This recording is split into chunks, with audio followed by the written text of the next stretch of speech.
Está começando mais um Entre Chaves, seu podcast de desenvolvimento de software.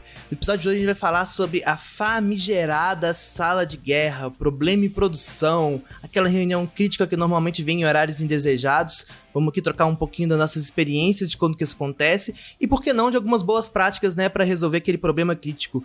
Tô aqui também do lado da Fernandinha. E aí, Fernandinha, como é que você tá? E aí, Chagas, oi, gente. Vamos falar sobre sala de guerra, vamos falar, né, esse negócio que todo mundo passa um dia, né? Então, bora lá. Tô também ao lado do nosso querido Lucas. E aí, Lucas? E aí, Chagas? Ah, tem dois Lucas, né?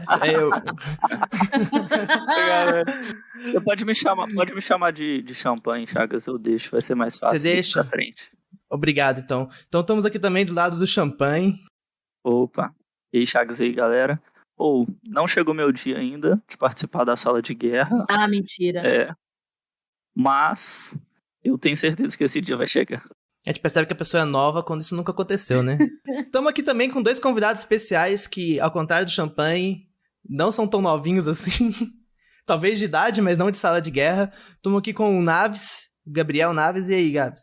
E aí, galera. Obrigado aí pelo convite. Que a conversa seja legal. Tiramos ele de uma sala de guerra para participar. Tiramos, inclusive. Exatamente. Isso não é uma piada, é real.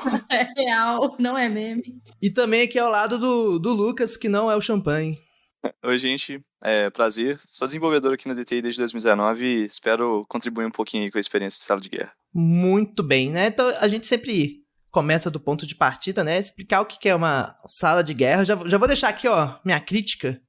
Que eu detesto paródias não, referências militares, né, e sala de guerra obviamente é uma referência militar, acho que poderia ter vários nomes melhores que sala de guerra, mas tudo bem, é o nome que pegou, né, o nerd de desenvolvimento, ele gosta tanto de RPG que qualquer coisa que faça alguma referência ali acaba pegando. Mas, né, o que é, no final das contas, a sala de guerra, por que ela é convocada, né, é um termo aí muito usado, mas acho que é bom a gente contextualizar a galera. Bom, assim, de todas as experiências que eu tive em sala de guerra, é quando está com um problema muito crítico do software em produção. Então, né, provavelmente algum processo está parado mesmo, não está, né, sei lá, exemplo, o usuário não consegue usar, não consegue abrir uma tela, não consegue abrir uma página. E isso de forma generalizada, né, também. Não é só para um usuário, é todos os usuários, ou boa parte.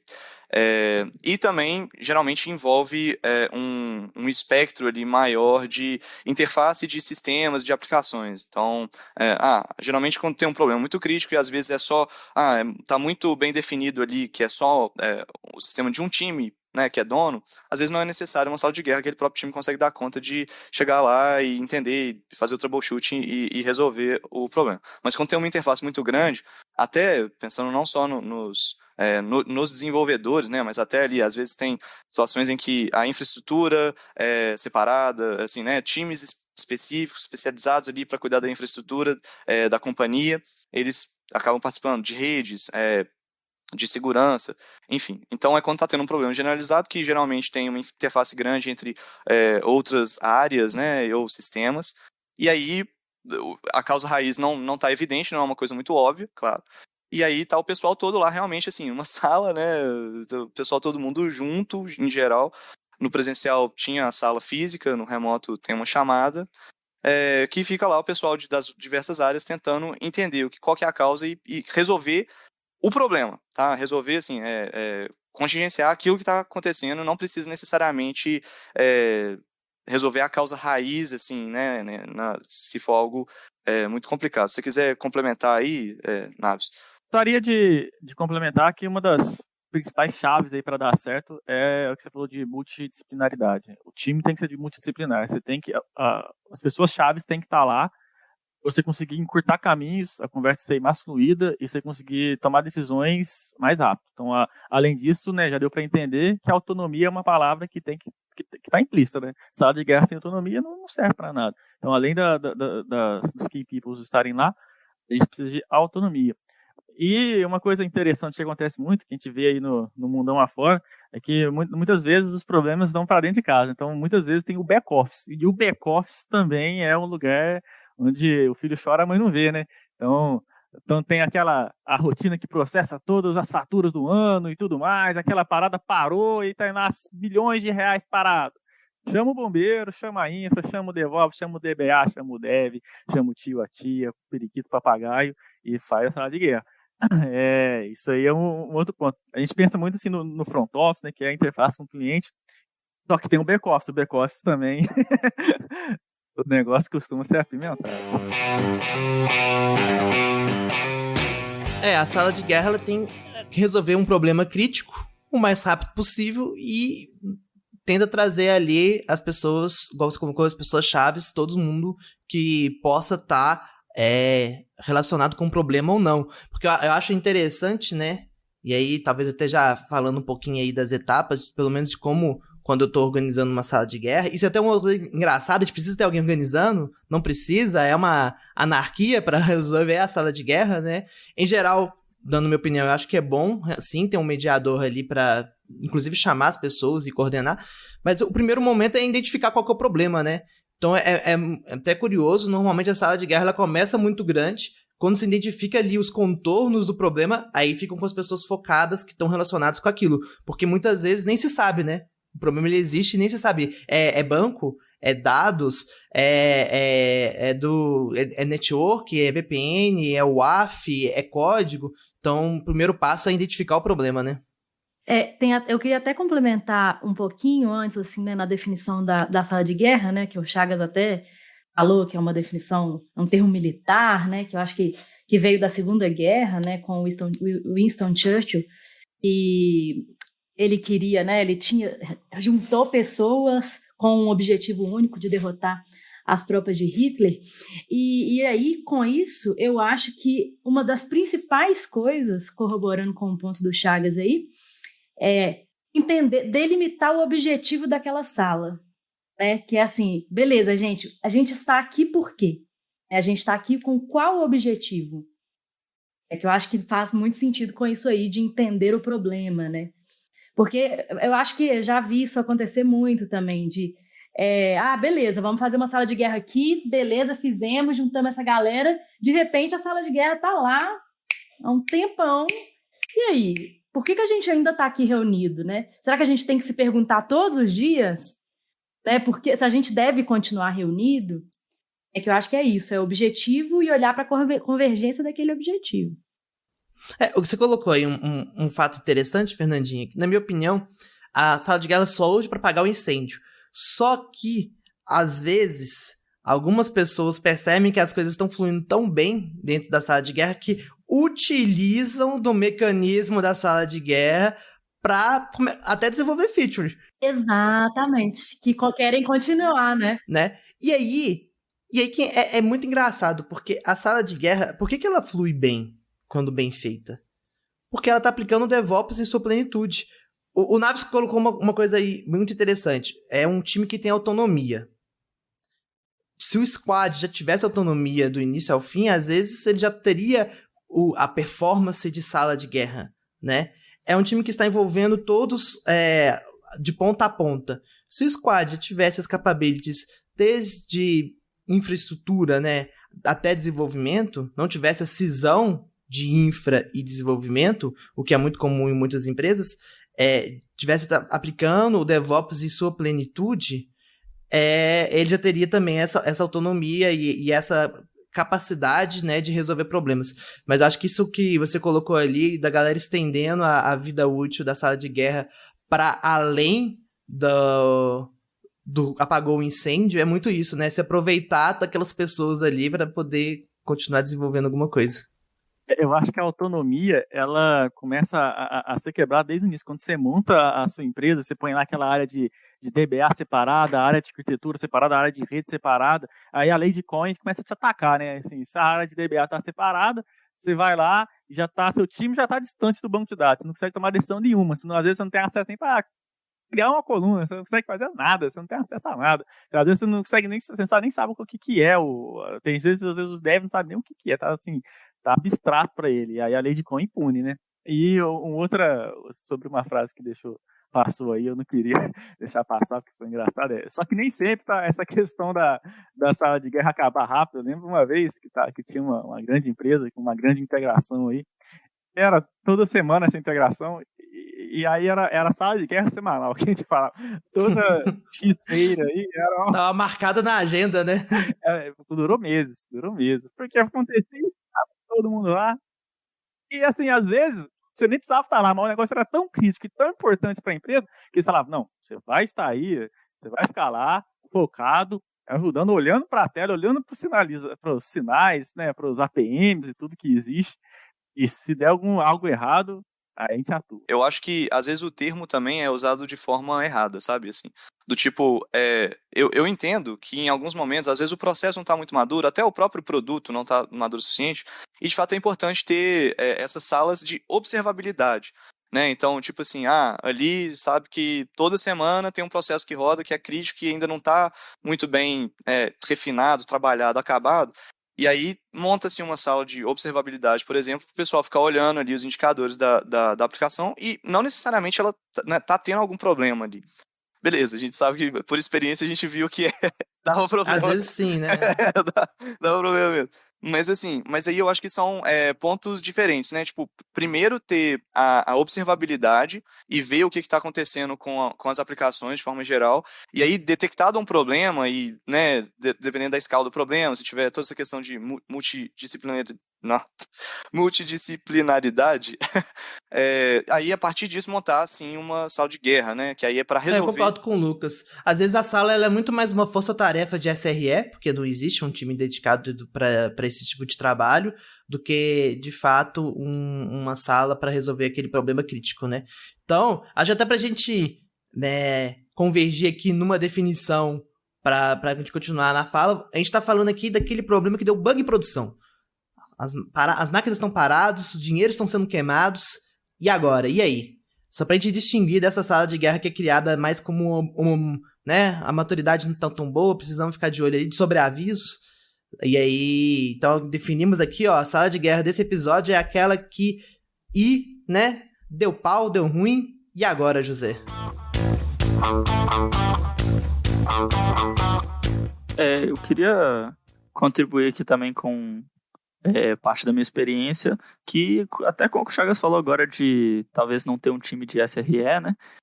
Acho que o trabalho que está inserido no meu time hoje é próximo disso, de evitar a gente ter salas de guerra, né? A gente atua em pegar as partes do sistema que a gente sabe que não estão legais e que costumam gerar crise para, né, tentar tomar medidas ali evolutivas que evitem que essas crises aconteçam, que essas salas de guerra aconteçam. E aí, colocando até como pergunta aí, vocês acham que sala de guerra, quanto menos tiver, é bom ou vai acontecer de qualquer jeito? Mas eu acho que não são coisas excludentes, assim, né? Quanto menos tiver, bom, sim, mas eu acho que vai acontecer de qualquer jeito, porque, né, o processo é suscetível a falhas e, né, o código ainda é feito, né, por humanos que também vão acabar falhando em algum momento. Então... A analogia com incêndio é muito boa, né? A gente Sim. Tenta fazer todos os mecanismos para que não aconteça um incêndio, né? Então, sei lá, um prédio público, ele vai ter aqueles sprinters para jogar água, vão ter treinamentos, vão ter a infraestrutura necessária, né? Gás. Eu não sou especialista aqui, os bombeiros que me desculpem, mas vão ter a porta corta-fogo, enfim, todas aquelas regras até para você conseguir tirar o habits bonitinho para evitar que incêndios aconteçam, né? Mas quando o incêndio acontecer, você tem que ter um time para ir lá apagar. Mas o ideal é que os incêndios não aconteçam, né?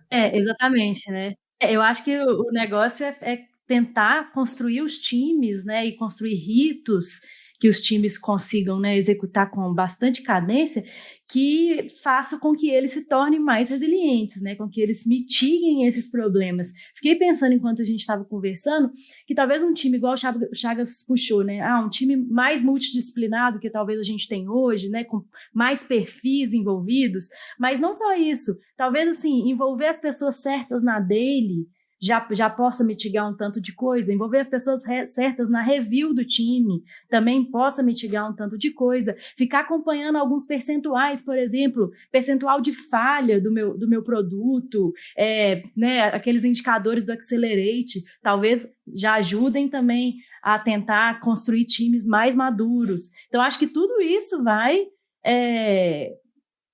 contribuindo, né, para os times estarem menos suscetíveis a ter um problema muito gigante, né? Claro que ainda tem, por exemplo, ainda existem casos aí na internet de, sei lá, aqueles que a gente sempre fala, né? Invasão via ransomware lá e tudo mais. Aí as empresas precisam criar uma sala de guerra para se proteger. Sei lá, isso aí acabou que vai acontecer, né? Não tem muito jeito da gente se preparar, talvez, até tenha, mas acho que tem alguns eventos que vão acontecer de qualquer jeito mesmo, mas eu acho que os times conseguem, tipo isso. Acho que os times conseguem, de alguma forma, pelo menos, mitigar os eventos mais comuns.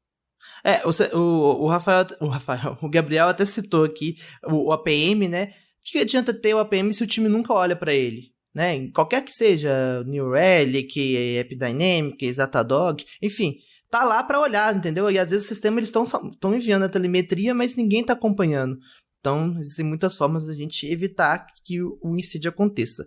Mas o incêndio aconteceu. E aí? O que vocês acham que são boas práticas, né? O que vocês gostam de realizar? Quais são os passos que vocês gostam quando estão dentro de uma sala de guerra, ali naquele momento inicial que ninguém nem sabe direito o que tá acontecendo? Aquele meme do cachorrinho, né, tomando cafezinho, it's fine, e todo ao redor tá pegando fogo. A sala tem que ter foco, não adianta você entrar numa sala e vir um negócio atrás de você pedindo relatório da semana passada sobre as transações, os elementos que foram processados na última semana, quantos que deu certo, quantos que deu errado. Não adianta, tem que ter foco, né, prioridade não tem essa. É importante que tenha uma organização ali na sala de guerra. Geralmente alguém fica incumbido ali de ser o organizador mesmo, né? E aí eu acho que isso é um dos papéis fundamentais dessa pessoa. Conseguir manter o foco ali do que está sendo feito. E também blindar as pessoas que estão lá dentro da sala de guerra, né? Isso que você falou, cara, né? Não tem como. Você vai participar de uma sala de guerra, você não vai ficar codificando história ou enviando relatório ou fazendo query em banco que não tem nada a ver com aquilo. Além disso, é sempre bom todas as pessoas-chave estarem lá. O time que está lá tem que ter todas as capabilities necessárias para resolver o problema. Então não adianta você colocar lá, um problema super complexo, não está conseguindo resolver, aí você põe lá só o dev.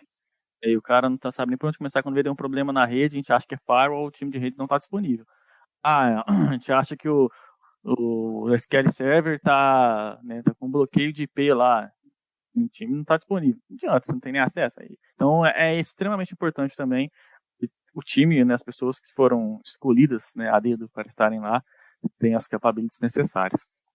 Cara, uma coisa importante no que você falou é isso de escolhido a dedo, porque eu já participei de mais de uma sala de guerra que simplesmente foram colocando mais gente, tipo assim, né, precisa de não sei o que de tal time, aí foi colocando tanta gente do time, aí, precisa de outro time lá, DBA, não sei o que, com tanto de... Aí, cara, também começa a virar carnaval, né, sala de guerra, carnaval, que assim... E no remoto tem uma complicação, né, porque pelo menos no presencial tinha limitação do tamanho da sala. Apesar que eu já vi sala de guerra em auditório. Eu também. Mas, apesar de já ter visto sala de guerra em auditório, pelo menos tinha uma limitação física de transporte, da pessoa estar em outra filial. No online não tem disso, né? Tem a vantagem, inclusive, de ter um acionamento mais rápido, né? Todo mundo entra na sala no momento. Então tem as suas vantagens, mas tem a desvantagem também desse número de pessoas. E sobre o foco, eu acho que uma coisa importante é que, às vezes, no início ali da sala de guerra, as pessoas estão muito preocupadas de achar a causa raiz. Sendo que a primeira coisa que você tem que fazer é estancar o sangramento. Aí explico, né, o que eu quero dizer com estancar o sangramento. Vamos supor que a gente tem um método, sei lá, que ele tá dando um bug e ele tá duplicando o número de pedidos. E aí isso tá acabando com o estoque, enfim. A primeira coisa que tem que fazer é tirar esse método do ar. É fazer um rollback na versão antiga. Se for, por exemplo, um endpoint não autenticado, é tirar ele do ar mesmo, porque o rollback não vai resolver. Se for alguma coisa da última mudança, voltar tudo para as versões anteriores mesmo. Se é uma questão de exposição de dados, é tirar o sistema do ar. A primeira coisa é estancar o sangramento para evitar que o prejuízo, o dano, continue se alastrando, né? Porque a fase final da sala de guerra é planejar como que vai ser reconstruir as coisas que foram destruídas, né? Porque tem hora que tem coisa que tem registro deletado, tem coisa que você vai ter que fazer uma reconstrução ali de transação, né, dependendo da seriedade do problema. Então, para evitar que a fase final da sala de guerra seja muita dor de cabeça, você tem que evitar que continue sangrando. Tem que estancar mesmo ali a ferida, para aí sim tentar investigar. E às vezes a galera fica gastando muito tempo pensando no que foi no que não sei o que, umas discussões filosóficas de qual que seria a solução. Gente, enquanto isso o endpoint está aberto ali ainda, vocês estão doidos? Então a primeira coisa que tem que fazer é puxar o freio de mão, parem as máquinas, de verdade, não deixar rolando e desgringolando, porque as coisas podem ser pior, né? Exato. E aí, nisso eu acho que tem uma segunda questão, tem total a ver com a parte do foco ali, que é assim, também ter pessoas que conseguem focar naquele problema e pessoas que conseguem manter a calma para justamente tomar essas ações conscientes e não simplesmente ficar, tipo assim, às vezes até tentando se justificar, sabe? Tipo, não é o meu sistema, porque é muito fácil na sala de guerra também chegar um tanto de gente apontando o dedo, né? Natural, um momento de crise ali, conseguir ter essa gestão da crise, às vezes dependendo da criticidade, é difícil mesmo manter a calma, né, para tomar decisões que são difíceis, igual esses exemplos que você deu, Chagas, de desligar um endpoint. Às vezes já vi muitos casos de interromper, bloquear o usuário de banco, usuário de aplicação, de banco de dados, que a aplicação, né, vai ficar indisponível 100%, não vai fazer mais nada. Aplicação crítica. Você falou duas coisas aí, Lucas, que são fundamentais. A primeira é: a sala de guerra não é momento de apontar dedo e achar culpados. Não é o momento. Até na hora de escrever o post-mortem, um post-mortem bem escrito não é um post-mortem que procura culpados. É um post-mortem que está querendo registrar ali, documentar, para que não se repita esse problema no futuro. E o segundo é o lado psicológico, né? Eu acho que não adianta nada a pessoa ter o skill técnico necessário, mas sob pressão desesperar, ficar nervosa, gritar com os outros, chorar. Sala de guerra, os ânimos ficam à flor da pele e tem que saber lidar. Por isso que eu acho que é tão importante ter alguém que está à frente ali como organizador e essa pessoa saiba manter a calma, né? Essa pessoa consiga segurar também a pressão, né? Para conseguir tomar umas boas decisões, porque às vezes as decisões vão ser difíceis, né? Igual você falou, às vezes vai ser, gente, vamos ter que tirar o sistema do ar. É isso, né? Esse negócio de manter a calma, pra mim, também é super importante. Acho que é uma das... E vai ter decisão que você não pode consultar 20 pessoas, consultar o Papa. Você vai ter que apertar o botão na mesa e assumir as responsabilidades. E às vezes foi errado apertar o botão, mas você vai ter que assumir a responsabilidade. Exatamente. É aquela decisão agora, né? Agora pronto. E o engraçado é que essa cultura de caça às bruxas, né, só dificulta a encontrar o problema, porque ninguém quer ser o dono do problema. Então as pessoas criam empecilhos, até inconscientemente, para conseguir chegar do outro lado. Porque a cultura é de achar um culpado, a cultura é punitiva e não educativa. Então é muito mais difícil nesses ambientes assim, você conseguir sair do outro lado. Temos um título para o episódio.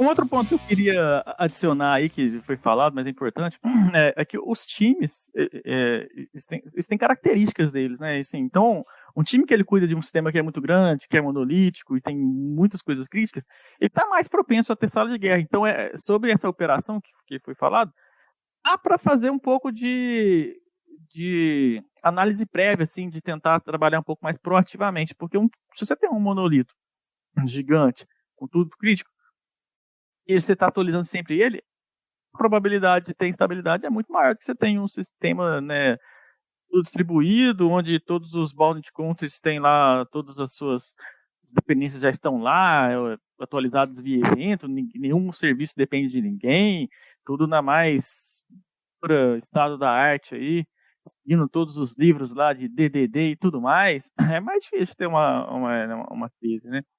Então é possível ser proativo. Eu concordo 100% com isso aí, realmente, né? Assim, um sistema que funciona 24/7, né? Que realmente é um monolito, que tudo que você faz pode impactar tudo, basicamente, né? Não tem nada muito distribuído, com certeza tem muito mais chance de ter falha, né?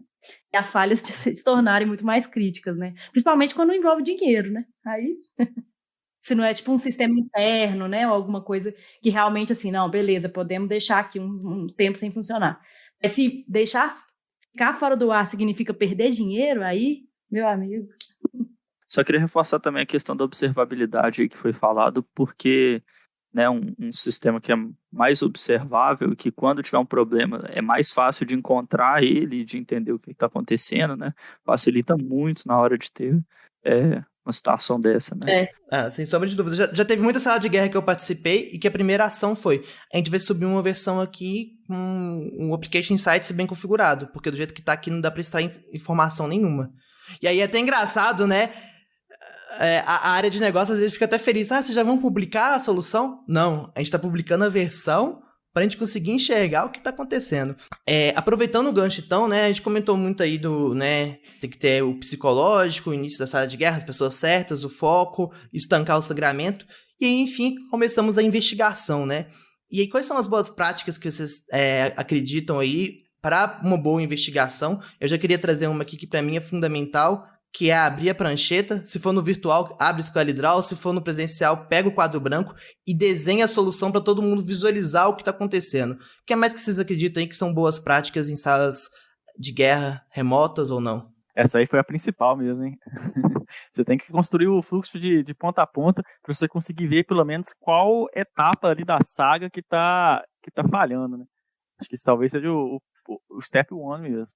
Eu acho que com o desenho, e aí aliado a todas as ferramentas de observabilidade das aplicações, então, tanto de APM quanto logs, tá? Então, uma coisa muito importante dentro da aplicação é colocar logs bem descritivos também de pontos que são críticos do seu sistema. Então, sabe que vai fazer uma integração ali que é, né, um ponto de falha, está aumentando a quantidade de pontos de falha, que tenha uma boa visibilidade disso e começar a investigar essas partes, né? Principalmente onde tem as maiores interfaces, porque aquilo que a gente falou no início, né? Assim, talvez a maior dificuldade para começar uma boa sala de guerra é identificar onde está o problema.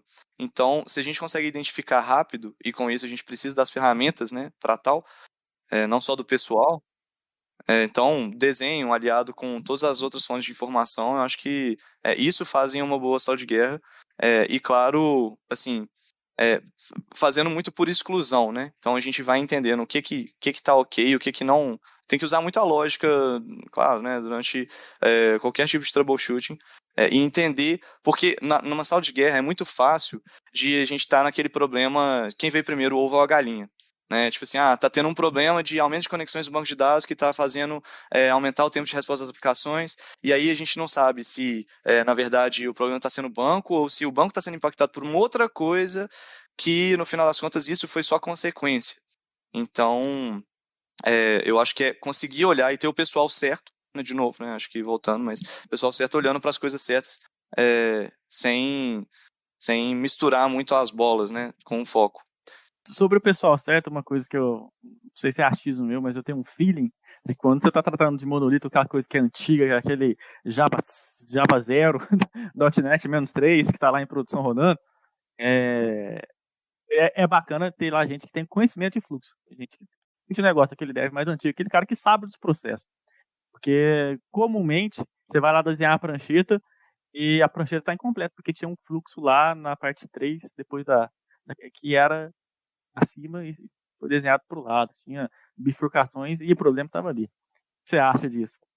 Eu acho que faz total sentido, principalmente em sistemas que tem pouca documentação, né, que eu posso falar da minha experiência, assim, pouca documentação, então, infelizmente, acaba que o conhecimento é mesmo cabeça ali, experiência, e muitas vezes já participei também de sala de guerra que, assim, tinha PO, sabe, que às vezes tinha mais experiência do negócio para falar, tipo, ó, tem o pessoal técnico ali que às vezes vai conseguir estancar, né, fazendo alguma manobra no sistema, mas o PO que às vezes conseguia falar e entender um pouco melhor aonde, né, aonde no fluxo, né, assim, do processo em si, sem entrar muito na parte técnica que isso estava acontecendo. Então, é essencial. Tanto é que não adianta também, eu acho, assim, desculpa, reformular. É claro que adianta, mas se você tem um SRE que é mais experiente, mas às vezes não é tão, assim, não tem tanta técnica ali, tanto conhecimento, às vezes ele consegue ajudar mais por conhecimento de como que é o processo daquilo, do que um cara que é, né, super gabaritado e qualificado tecnicamente, mas que não conhece muito o produto do sistema nesses momentos, né? Claro que cada um com o seu papel. Uma outra coisa que eu acho que é uma ferramenta importante para boas salas de guerras, para garantir convergência e tudo mais, que também tem um pouco a ver com esses diagramas aí da solução, é deixar as coisas à vista. Eu acho que isso até ficou um pouco mais difícil no remoto, mas no físico, né, no ambiente físico, era muito fácil chegar numa sala de guerra e estar tudo à vista, né? Eu acho que isso era uma das coisas importantes, porque isso garante. Aquele tanto de post-it na parede, né? Exatamente, porque isso garante que está todo mundo entendendo o problema no mesmo ângulo, né? Isso garante que está todo mundo sabendo em qual status estamos, que está todo mundo sabendo, né, quais os resultados a gente está procurando. E aí eu acho que gera até um outro negócio, que é um sentimento assim de quando a gente está avançando, um sentimento de que, poxa, estamos vendo uma luz no fim do túnel, estamos avançando aqui. Vocês concordam com isso? Vocês acham? E como fazer isso no remoto, né? Que eu acho que isso é uma das dificuldades de fazer uma sala de guerra no remoto, né? Não ter esse negócio à vista, não ter essa convergência quase que instantânea, né? Se eu olho para o negócio e falo, não, eu sei que estamos aqui. Eu concordo 100%, Fernandinha. E eu acho que até existem ferramentas, mas vou falar, a gente, né, de maneira geral, ainda está aprendendo a utilizar elas no remoto, sabe? Então, eu citei, por exemplo, o SquadDraw. Para mim, como todo mundo pode desenhar ao mesmo tempo, ele é uma ferramenta fundamental em sala de guerra, né? Que você pode ali, né, sem preocupar muito com a estética, desenhar fluxos, diagramas, arquiteturas. Mas um outro ponto que você começou a falar, e eu acho que faz muita diferença do presencial, é aquele sentimento de que estamos avançando, um sentimento de compromisso, que no virtual é 100% possível de ser feito, mas é mais difícil. Porque no virtual a pessoa pode não estar com um foco, a pessoa pode estar em outra reunião ao mesmo tempo, né? Muita gente faz isso e acaba complicando o andamento das coisas. Exatamente, né? Tem a sala de guerra física energiza, né, as pessoas, tá todo mundo ali na mesma vibe, assim, né, na mesma energia, no mesmo foco. Salas de guerra paralelas, né? Eu já até vi salas de guerras paralelas fazendo sentido quando identificou-se que existe um problema no banco, por exemplo, e existe um problema na rede. E aí ficou um grupo focado no banco, outro grupo na rede, mas depois sentava para convergir. Mas não é assim. São casos específicos que eu acho que dividir a sala faz sentido. Na prática, falando aí de salas de guerra remotas, coisas que eu acho que ajudam nessa... no fundo é a organização até, né, do trabalho ali. Geralmente tem uma pessoa que muitas vezes é justamente o organizador da sala de guerra, que compartilha a tela. Então, né, a gente às vezes está vendo, ou se não é o organizador, às vezes é algum técnico, algum desenvolvedor que às vezes tem um trabalho que está focalizado ali nele, ele compartilha a tela e vai mostrando meio que para todo mundo. E aí, o pessoal que consegue vai fazendo alguns comentários. Então isso eu acho que ajuda a juntar, né, meio que assim, tô compartilhando, então é como se a gente estivesse vendo a mesma coisa. E também a conversa por chat, né, porque no trabalho presencial eu acho que é mais fácil de você ter conversas espalhadas, né, ali ao longo de uma sala. Numa mesa você conversa com o cara do lado ali, numa chamada, por exemplo, fica mais difícil, né, de você falar especificamente com uma pessoa. E aí, por chat, às vezes dando algumas atualizações. Então, assim, eu tô responsável de olhar uma parte específica. Eu vou atualizando, pessoal, tô abrindo os logs aqui, verificando, coloco às vezes uma stack trace ali, para às vezes o pessoal de infra tentar ajudar com alguma coisa também. Então, ajudar dessa, às vezes, da comunicação ali, não verbal, né, não falada, né? Muito texto. Sobre remoto e gestão à vista, eu acho que é usar as ferramentas que estão sendo, né, criadas aí agora. Existem, né, os antigos, como o Trello e aquelas coisas que a gente já tem uma visão um pouco compartilhada, mas essas ferramentas de desenho que você consegue desenhar todo mundo junto, tipo Miro, essas coisas assim, ajuda pra caramba pra poder poder trazer um pouquinho daquilo que o presencial tinha. Mas é difícil equiparar, sabe? Porque o foco tava lá, o presencial traz um foco que o remoto não tem como. A última sala de guerra que eu participei remota tinha duas formas, na verdade 3 formas de se comunicar, né? A galera ficava no Discord aqui, tinha um chat no Teams e tinha uma chamada aberta, tipo, o tempo inteiro de trabalho. E aí o pessoal reclamava um pouco, principalmente na chamada aberta, porque era assim, ficavam os desenvolvedores lá e de vez em quando algumas pessoas que estavam, né, no cliente, que estavam, né, com alguns problemas, entravam na chamada e falavam, eu tô com um problema XYZ. Aí, às vezes, os desenvolvedores que estavam resolvendo outros problemas desfocavam do problema para tentar entender, sabe assim, e aí virava um negócio que eu acho que não acontece tanto no físico, né? Porque aí no físico fala assim, beleza, vem cá, fulaninho, vamos conversar sobre isso. E aí acabou tirando o foco das pessoas, né? Eu acho que no remoto a gente tem um pouco dessa dificuldade, assim, beleza, então vamos abrir um chat, ou vamos abrir uma chamada nós dois pra gente conversar, em vez de falar nessa chamada aqui de todo mundo, mas ao mesmo tempo, se a gente abrir uma chamada nós dois, a gente pode perder também algumas informações, né? O grupo pode perder algumas informações que são importantes. Então, eu acho bem difícil isso, né? Mas o remoto tem uma vantagem incrível, que é você, em 1 minuto, aciona pessoas do mundo inteiro e elas instantaneamente podem entrar, né? Eu já tive gente que pegar avião pra ir pra uma sala de guerra. Tipo assim, comprar passagem de última hora e ir pro local onde tava dando problema pra ir na sala de guerra. Então, assim, o remoto não precisaria, né? Gastar com a passagem, deslocamento e o tanto de horas até, de fato, efetivamente começar a trabalhar. Então, eu acho que realmente tem todas as vantagens que vocês colocaram, mas tem essa vantagem que a gente tem que realmente botar ela na balança, porque é um diferencial muito grande, porque quanto mais rápido você começa a trabalhar, mais rápido você resolve o problema, né? E o remoto permite que o time seja acionado de maneira Tem um quase outro que ponto instantânea. positivo também de trabalhar presencial, que é depois das 8h30 tem pizza, né? Nossa, quantas vezes, hein? A pizza de compensação moral. Mas aí quem que pede a pizza? Acha que compensa a pizza? Mas aí tem esse problema, né? E quem que pede a pizza? Ninguém pede a pizza. Aí, não, fulaninho, coloca aí a tarefa de pedir pizza. Mas o Lucas realmente colocou um ponto assim, a pizza vale a pena? Eu não sei não, viu? Dá pra comer uma pizza Também tranquilo. fico tentado. Eu prefiro comer. A pizza é mais saborosa quando você não tá sofrendo, né? Eu prefiro a minha pizza sem lágrimas. Mas sem ser muito hipócrita, que não quero, né, levar um negócio tipo, que maravilhoso. Mas assim, querendo ou não, uma sala de guerra é um momento de aprendizado muito grande. Eu ia falar isso. Querendo ou não, é um momento que você amadurece pra caramba, porque você tá ali na pressão, na urgência, e você tem que resolver o problema, né? É o que eu mais gosto de fazer da TI. Tipo assim, falando sério, eu juro pra vocês. É a atividade que eu coordenar a sala de guerra, especificamente, ainda sou estrelinha, eu gosto de coordenar a sala de guerra. Não é nem fácil. É um negócio que me deixa muito realizado, exatamente. Inclusive gera falhas no sistema propositalmente só pra ter sala de guerra, né? Exatamente, Vou falar, uma das melhores pizzas que eu já comi foi na sala de guerra, viu? Nossa, não lembro dela até hoje. Olha aí. Tem gente que gosta de sabor de lágrimas, né?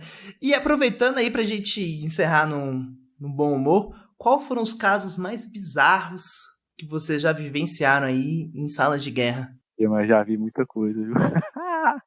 Já vi excluir todo um resource group em produção com tudo que existe. Todos os bancos, todos os servidores, todos os aplicativos. Já vi update na base em produção, exclusão de documentos em produção, exclusão de servidores em produção, cobrança duplicada em cartão de cliente, cobrança de todas as cobranças que existiam duplicadas em cartões de cliente.